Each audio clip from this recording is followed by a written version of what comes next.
desire fulfilling tree, kalpataru. Mancha kalpataru vyascha. Kripa sindhu bhevacha. They are the ocean of mercy. Kripa sindhu. Sindhu means ocean. They are the ocean of mercy. Who am I? I am just a fallen soul. Patitana. Pavanebhyo.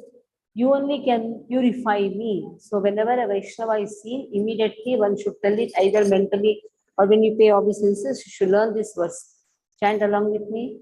Vancha kalpatarubhyascha कृपासिन्धुभ्यैव च पतितानां पावनेभ्यो वैष्णवेभ्यो नमो नमः. So a Vaishnava, I am paying obeisances unto you. So you have it in the book also. So you should learn this prayer. This is very important prayer. Okay. So we have completed first chapter. So we have done the first chapter. What is Arjuna doing? Arjuna is crying. I don't want to fight. He has sat down. Visrujya Sasharam Chapam. He has given up his bow and arrow and he has sat down on the chariot. Visrujya Sasharam Chapam. Shoka Sabdigna Manasaha. Now he's completely in shoka. Shoka means he's overwhelmed with grief. Grief. Now we'll do the second chapter, very important chapter. Second chapter, try not to miss the second chapter. This is the base of Bhagavad Gita. Practically, if you see, Bhagavad Gita ends in second chapter. Bhagavad Gita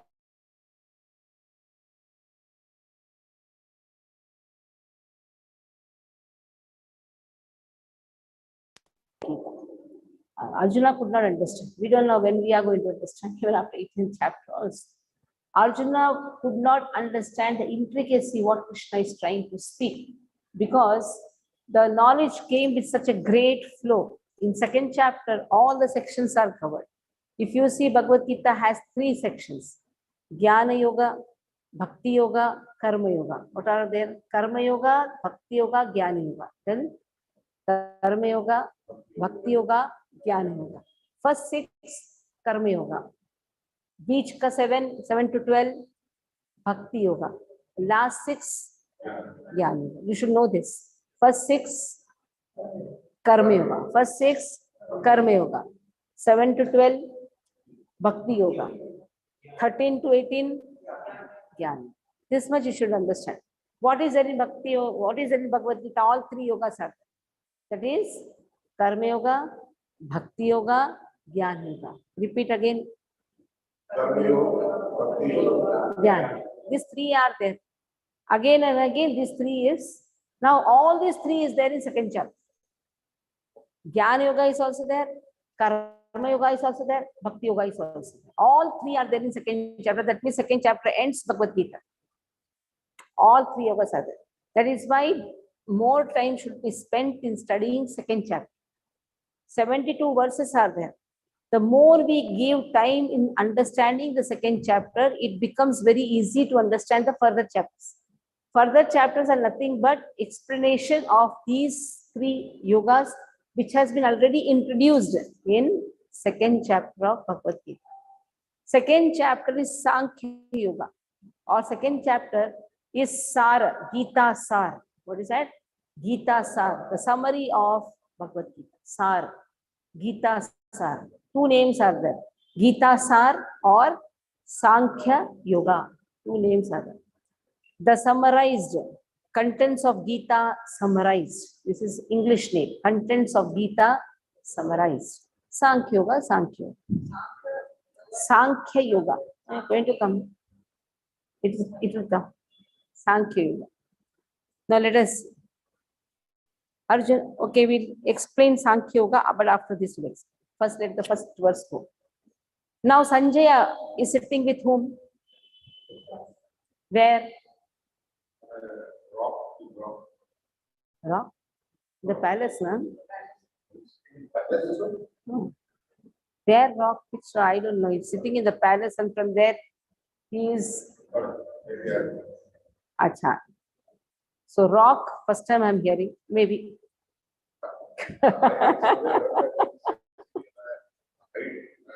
Here they are all sitting in the palace, because in the first chapter itself it has been told, they're all sitting in the palace, and Dhritarashtra wants to know what is happening in the battlefield.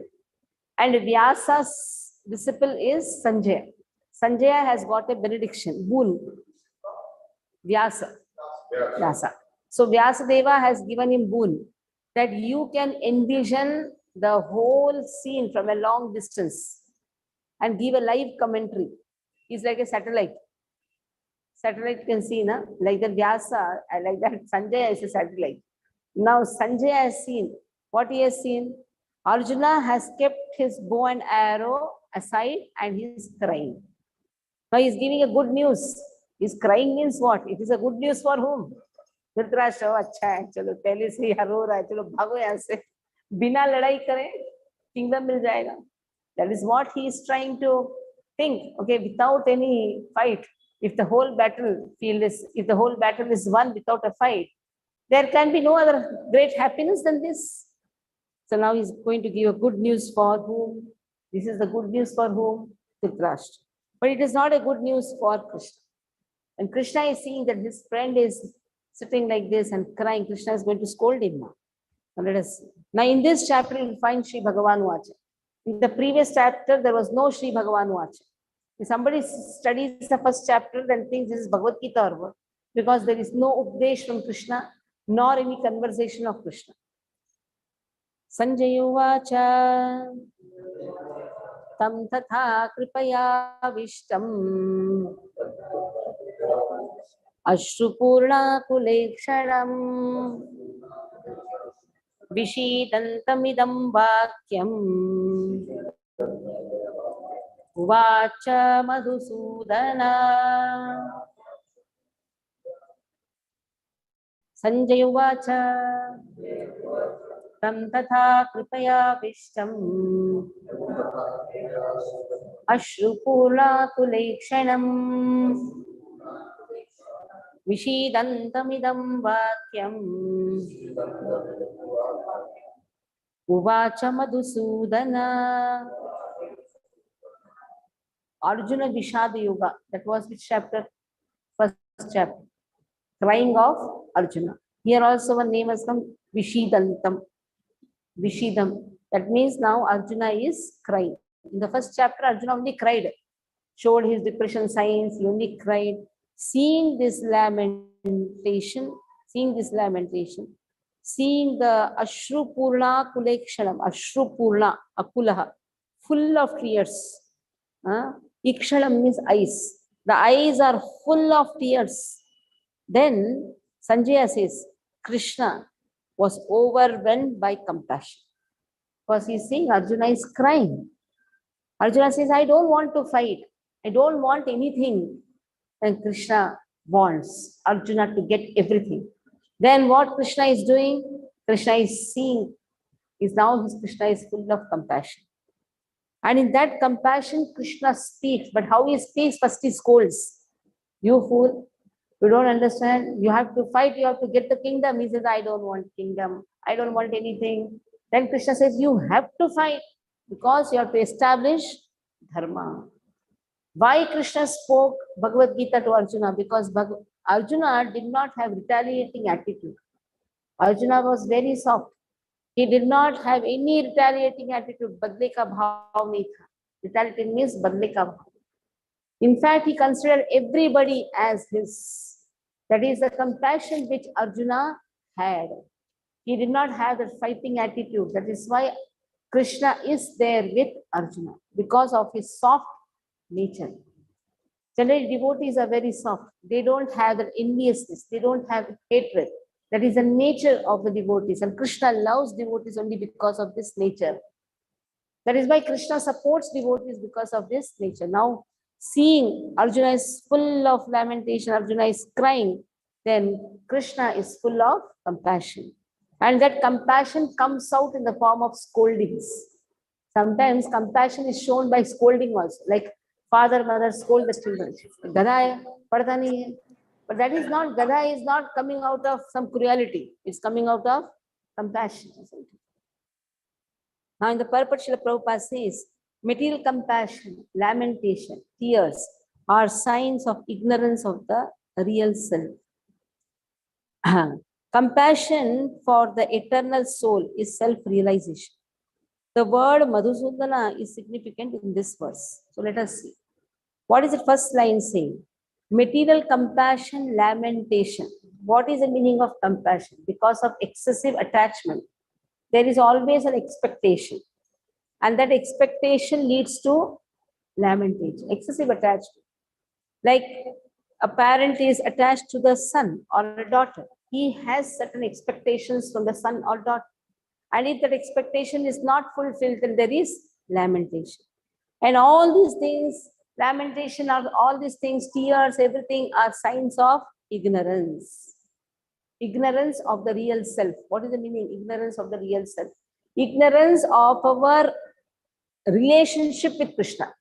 Now, when Krishna is telling fight, Arjuna is trying to advise Krishna, you should not do that. Yeah, Krishna is telling na fight. Then Arjuna is saying, even if they kill me unarmed, I don't have any problem. I don't want to fight with them. But then this is an ignorance. This is a sign of ignorance of the real self. Real self means what? Our relationship with Krishna. Compassion for the eternal soul is self-realization. Compassion for the eternal soul. What is the meaning? What is the meaning? Compassion for the real self. We have compassion for everyone, except compassion for ourselves. We don't give time to ourselves. We don't have time for chanting holy name. That means we don't have compassion toward ourselves. We are having compassion towards whole world. So that comes in the path of, if we don't have attachment for the real self, then what happens? That comes as a block, or you can say hindrance in the path of self-realization. And what is the self-realization? We are servant of Krishna. Swartha gatim hi Vishnu. Our swartha should be swartha. Visha swarthi nahi hona chahiye. Swarthi hona chahiye. Swa arth. Understanding our time. How important is time? We give time to everyone, but we don't give time to ourselves.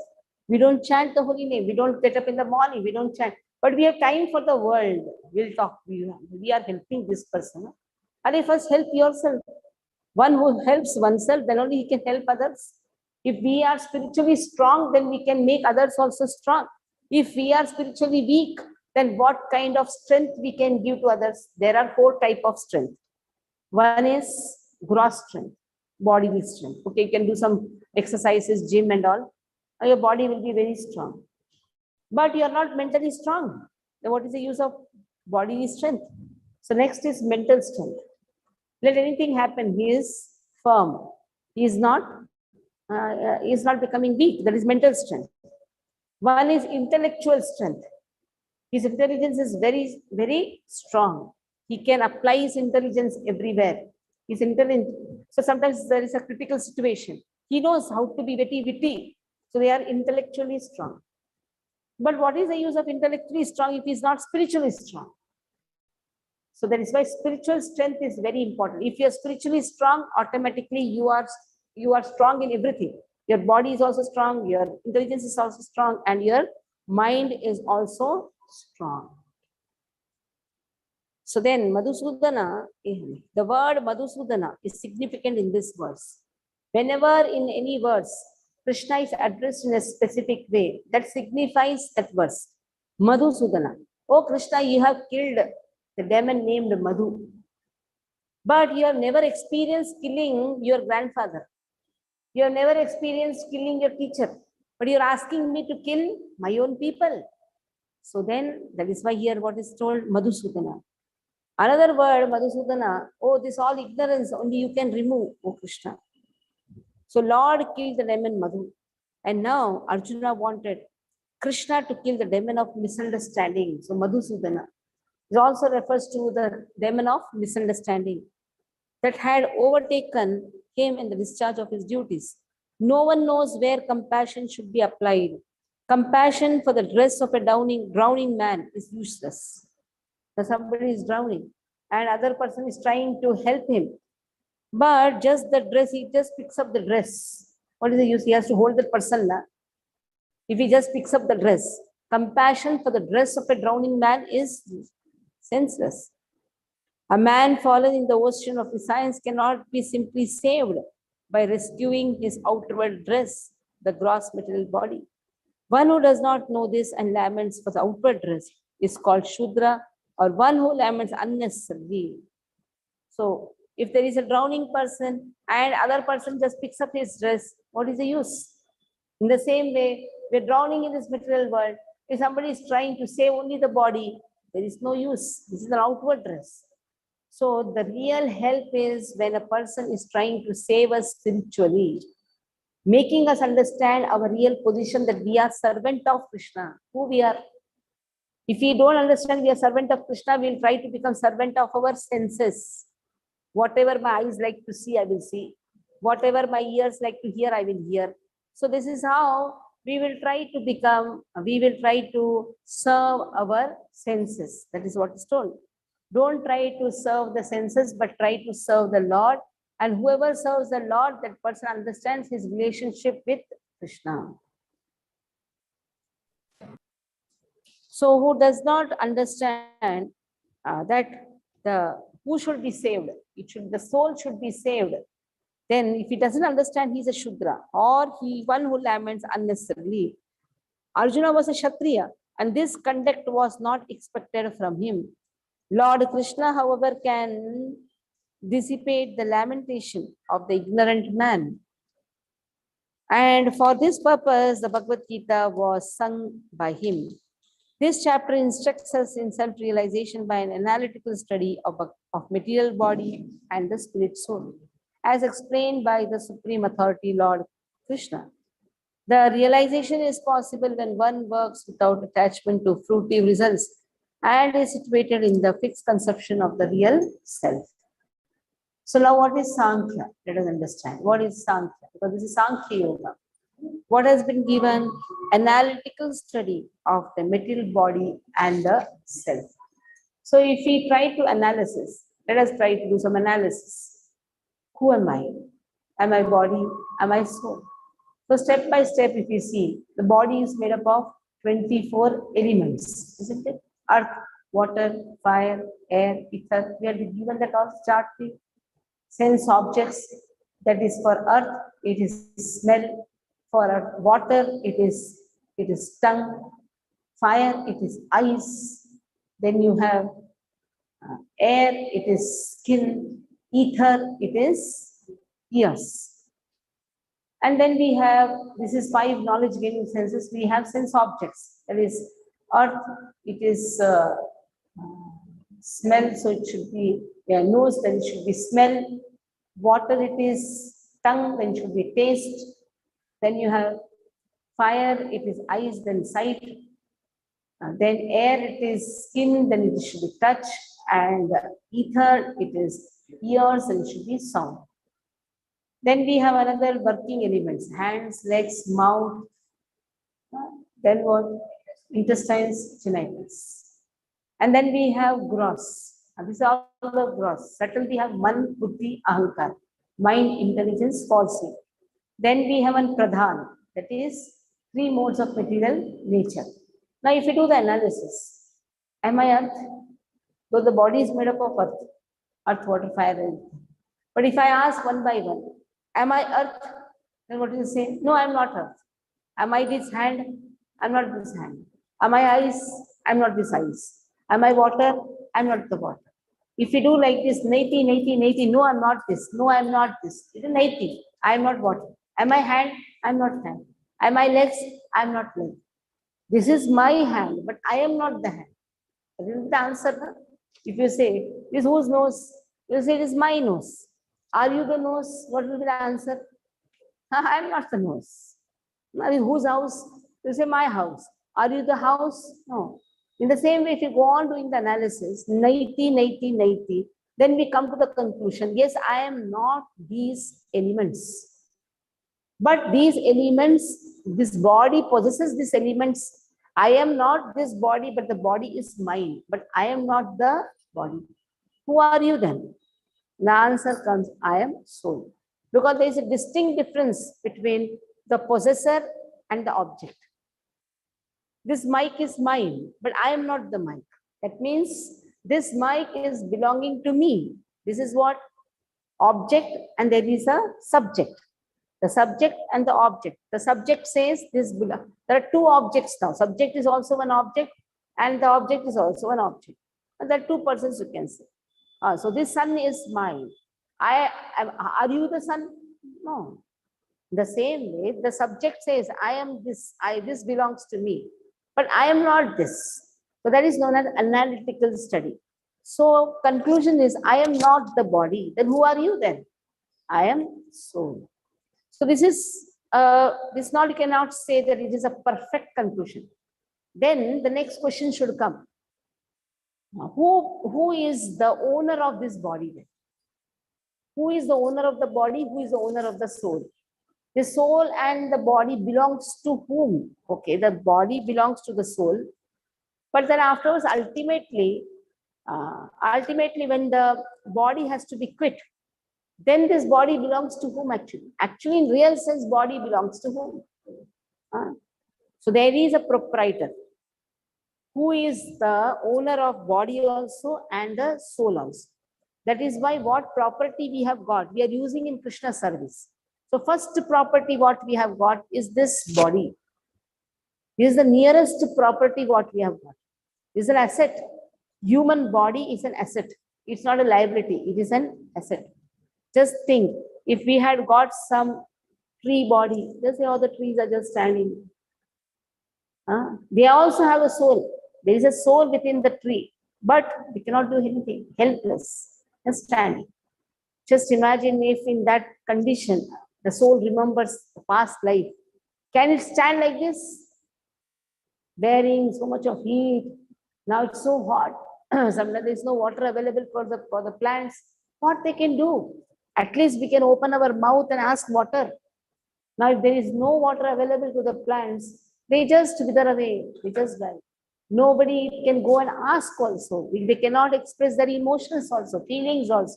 Somebody takes an axe, cuts the branch. How painful is for the tree. But can it cry?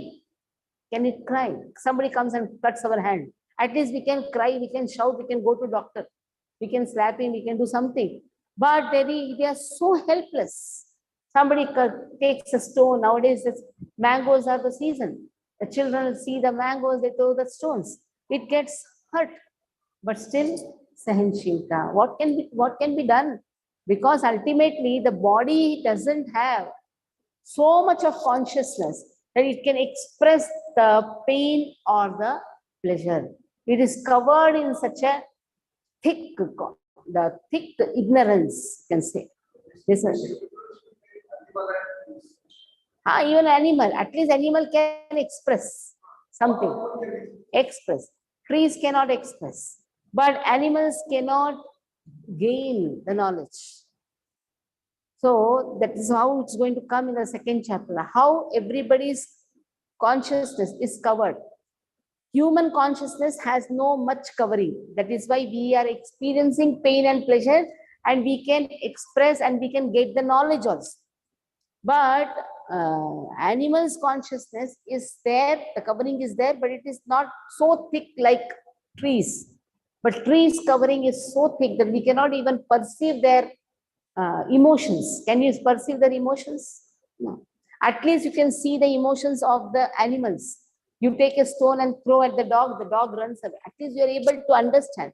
You take a stone and throw towards the tree, you cannot understand his emotion. Tree got hurt or what, you cannot understand.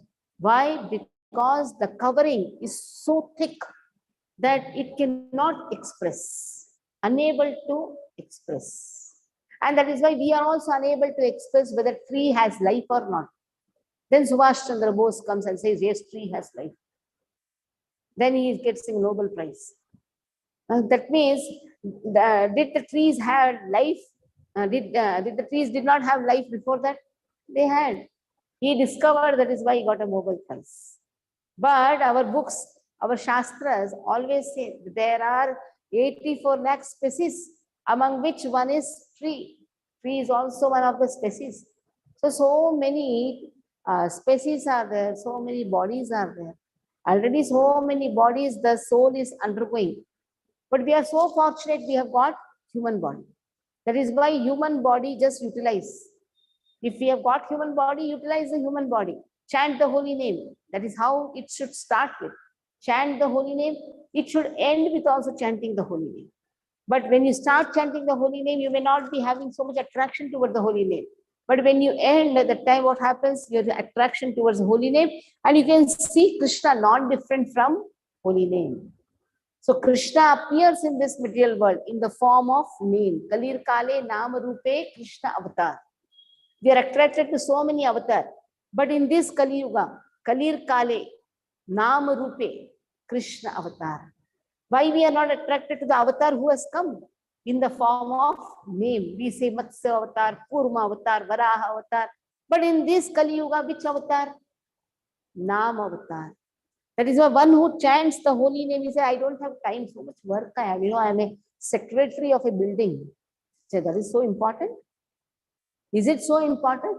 No, I run so many institutions. Is it so important that you don't have time for chanting the holy name? Krishna is standing before you when you're chanting. Krishna has appeared in the form of holy name, but I don't have time. That means I am not so fortunate to see Krishna. Krishna went as peace messenger to whom? Duryodhana. But they were not fortunate to understand Krishna. It is their misfortune. But Krishna went as peace messenger.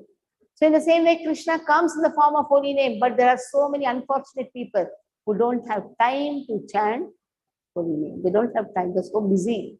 Life, they are so busy. Morning to evening, they are just working very, very hard. But they don't have time for the holy name. So in this way, in this chapter, what you find is analysis which has been done to derive the conclusion, I am not the body, I am soul. And then the proprietor of this body and the soul, or matter and the soul, is Lord Krishna. So knowledge boils down in understanding the difference between matter, soul, and God. So what is the meaning of knowledge? If somebody asks, what is the meaning of knowledge? To know the difference between body, soul, matter. To one extent, Madhvacharya says, if a person understands Panchabheda, what he says? If a person understands Panchabheda, he is in real knowledge. What is this Panchabheda? Let us see. Knowledge, matter, difference. Veda means difference. Difference between matter and matter. Yes, there is a difference between this matter and this matter. Combination of matters. There is a difference. Matter. Matter, soul. Soul. I and you are different. When you say I and you, I am referring to what? Soul. Every soul is distinct. Every soul is individual. Soul difference.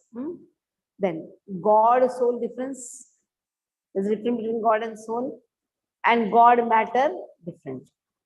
Write down Panchveda. Matter, soul. Matter, God. Soul. I'll repeat again.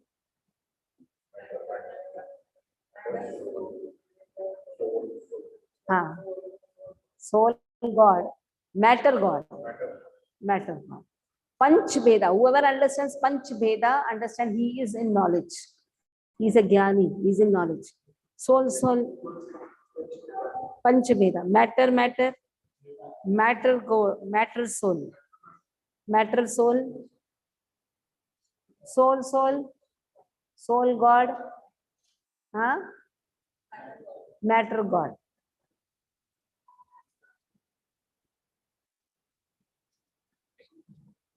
Okay, now Krishna is going to scold now. Matter, different, na? Matter. Your body, his body, different or not? Soul, difference or not? All souls are not. Matter, soul, difference or not? Is a difference or not? Matter and soul. Soul. Is it not different? You and I are same person? No. You are different, I am different. My relationship to Krishna is different, your relationship to Krishna is different. Soul is an individual. Individuality, there is a difference. Soul, different or not? Matter, different or not? Matter, God, there's a difference or not? Soul, God, there's a difference or not? So in this way, matter, God, matter, soul, matter, or soul, God. Yes, it's non-living. Jada Brahman. One is Jiva Brahman, one is Jada Brahman, and one is Para Brahman. What happened? Okay.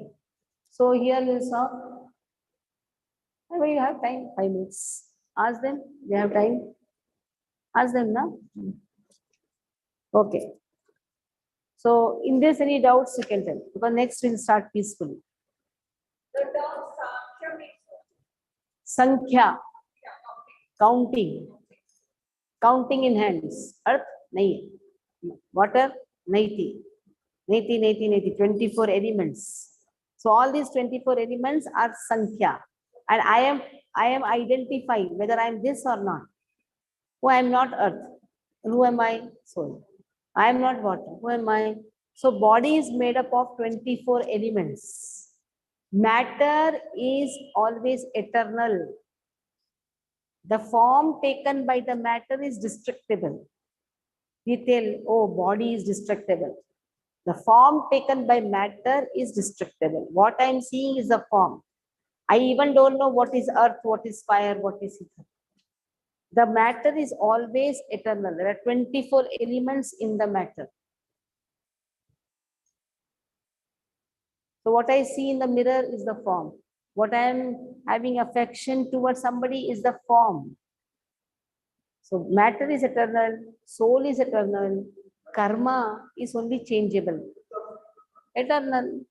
Earth, water, fire, air, ether, everything is eternal. Then it again takes a form. Mahat Tattva. That is always eternal. Mahat Tattva. Okay. Matter is eternal. Soul is eternal. God is eternal. Kala, time is eternal. What is not eternal? Karma is not eternal. You can change your karma. But time is, karma is not eternal. You can change. Okay. So here we stop.